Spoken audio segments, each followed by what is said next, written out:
Now we're going to make stuffed mushrooms, and I'm starting with baby portobellos. They're a good size. They're not too big, not too small. And what we're doing is we're going to remove the stem, and it's very easy to do that. Just snap it out. And we're saving the stem for the filling into that. It's going to go back into the mushroom. So now we're going to chop the stems.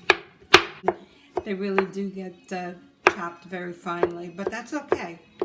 Now we have all of our ingredients assembled. I have the mushroom stems, parsley, garlic, lemon, Reggio Parmigiana, breadcrumbs, olive oil, and of course the mushrooms.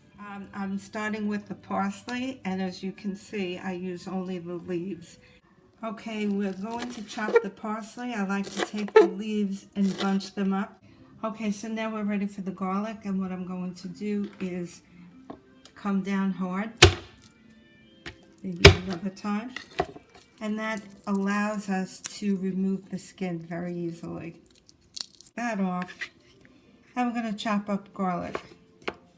Now we're going to zest some of the lemon, which will give it a nice bright flavor. The mushroom. Now we put the lemon zest into the mixture, and it really looks so good. And we're just going to squeeze a little bit of the juice into the mixture here. We're grating a little bit of the Parmigiana cheese in there.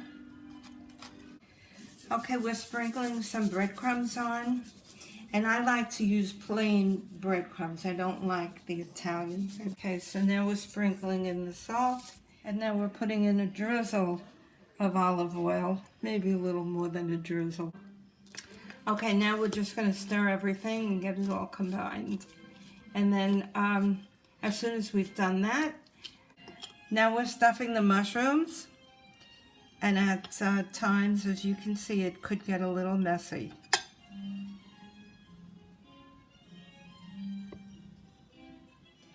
And who doesn't love stuffed mushrooms? Okay, now we're drizzling with a little bit of olive oil. If we have a little bit.